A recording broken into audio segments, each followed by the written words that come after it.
Jim Thomas. I'm the Elliott Professor of Risk and Management here at Penn State Smeal College of Business.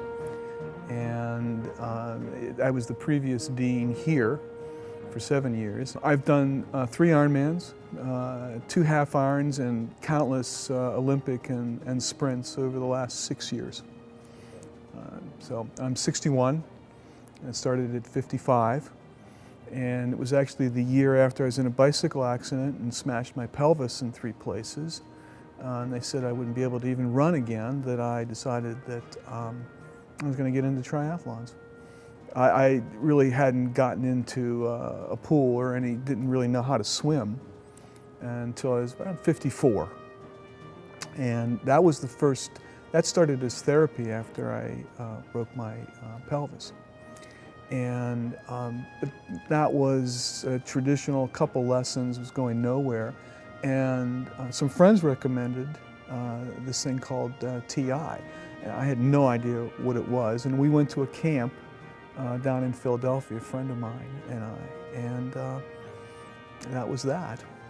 From there on, we've gone to a number of camps and a number of ocean camps as well. Maho, for example, Maho Bay in St. John's. One of the missing links in doing the triathlon was I didn't know how to swim. And at the first TI camp, everybody was talking about, I said, you know, if it wasn't for swimming, biking, and running, I'd be a pretty damn good triathlete. And so it was from that base, kind of a nominal biker, a reasonable runner, with knees going bad, and just absolutely lacked any sort of background in swimming. I could tread water for a couple of minutes and breaststroke my way to the side of the pool. Then TI started, and I realized, even after that first lesson, that I could actually figure out how to swim here. Or somebody was figuring it out for me. I could actually do this. At that point, I couldn't swim across the pool. But I had enough motivation and enough things to think about to make a swim stroke come together that within 2 years did a half Ironman. I got into TI to learn how to swim.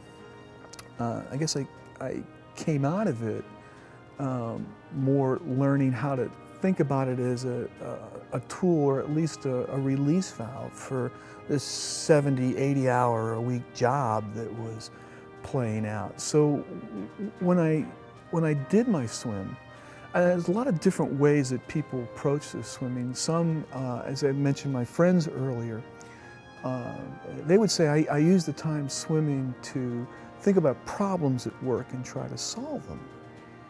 And that's the last thing that I did when I swam or ran or biked. I mean, those were times when I got away. They were, bad movies. They were ways of escaping and getting into your own little world, either underwater or above water, or on a bike, or whatever it might be. And for me, it was a calming event. I got to think about 2 things. Every stroke I got to think about, where's the entry? How's the pool doing? Where's my arm? Am I rolling to breathe? All the TI lessons and so on. But I also thought about things that had nothing to do either with swimming or work.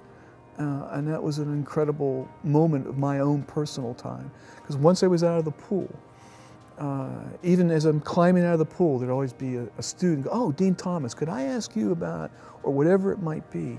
Or there was, while I was in the pool, I got 55 email messages, whatever it might be. But that was my time. And as I got better at swimming and really became not just learning to swim, but learned how to interact with the water, as we were kind of taught, that made a lot of difference in my life, because that was the part where I could wall off and keep to my own and have my own time, and think about who I am and what I enjoy. So swimming became a vehicle for being able to take on that part of my life which was so hectic. I made swimming the calm part of my life, and that helped a lot, a whole lot. Down in Maho, it was trying to decide after a camp. The camps usually ran up into this beach-to-beach swim that you could do a mile, 2.2 miles, and I believe it's 3.5 miles. And trying to decide whether we could we pull off this 3.5 mile swim when the three of us that did it had never swam really a mile at one time in our lives. Yeah, we can do, and we did. We just kept thinking about the stroke and the conservation of energy and the beauty of swimming and not the exertion that most will get into a swimming pool around. We were able to, and we did it. To me, that was at that point in my life, that was probably one of the biggest, certainly athletic accomplishments that I've ever had, was to be able to do that. Yeah, TI swimmers, I won't say that they're sort of outliers at all, but they're certainly, they seem to be a little different. They don't come at swimming to, they may compete, but they don't come to be a warrior. They come to use swimming not just to be able to, whatever their goal may be, to finish or to win, which is fine, but they come to be able to put swimming as part of their lives. They may not know that when they get into the pool. And they may not know it after the first lesson or a couple lessons, but I think what begins to evolve with TI and its philosophy, in the sense of Zen, making swimming part of your life and part of a relaxing, for me, part of a relaxing part of your life, is something that I think is a revelation to people. And it's really people that I think that want to have that revelation but aren't quite sure. I mean, they kind of know that there's a possibility greater than zero because of the way TI is sold, the way that it's talked about, and so on. So it attracts people that are interested in emerging swimming in their lives, just not them emerging in the water. That was good, by the way. I just thought of that one. That was pretty damn good. So, yeah, I mean, that's a different crowd.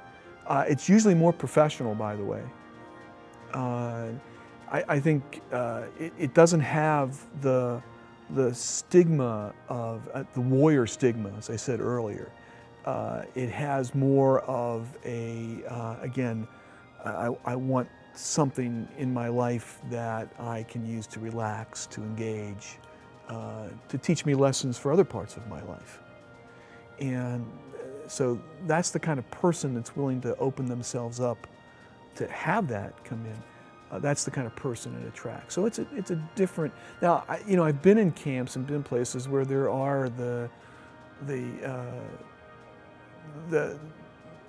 competitor that's their makeup is either I win, everybody is a loser if you don't win, kind of. There have been people there. I don't know that they engage TI in any way, but they're sort of a minority.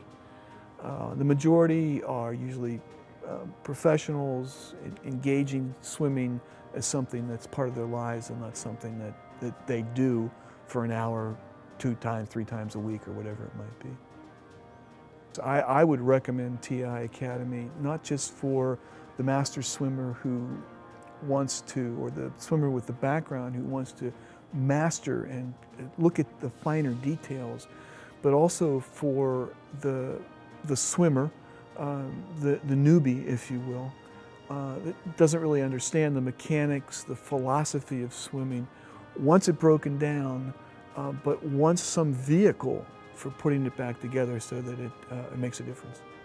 And the TI Academy then sort of puts that together. I mean, I'm actually jealous. When I started this, it wasn't around. I mean, you had lessons that you took and some things you could read, some ways that you could understand, and some exercises that you could do, but I'm actually jealous of people now that can have access to where it all comes together, broken down, put back together, so that it help you and actually help, not discourage, not to make you think, oh, you know, I don't just want to do this anymore. You know, that's enough. I'm getting tired of getting up at 5 in the morning and swimming, or, you know, swimming has become a chore. Rather, the academy gives you the tools that you can make swimming something that's enjoyable and a nice part of your life, not a chore. And for me, that's been incredibly valuable. And the TI Academy is going to give you a couple things. It's going to give you the understanding and knowledge of the mechanics of swimming, which is not immaterial. I mean, that's important. How those mechanics come together to create an efficient way. Swimming with, and I've heard a number of people say that, and you stop and think about it, it's absolutely true. Swimming with beauty. I mean, you don't have to look great, I don't mean it like that, but there's a sense of beauty about what you're doing with a TI stroke. That beauty equates then into being an enjoyable experience, no matter how short or how long you're swimming in a pool, in open water, in competition, whatever it might be. The investment in the academy to facilitate you to come to that end point, where there's a beauty about what you're doing, an efficiency, an elegance, a way of being able to, again, calm yourself. That investment, I think, is one of the best you can make.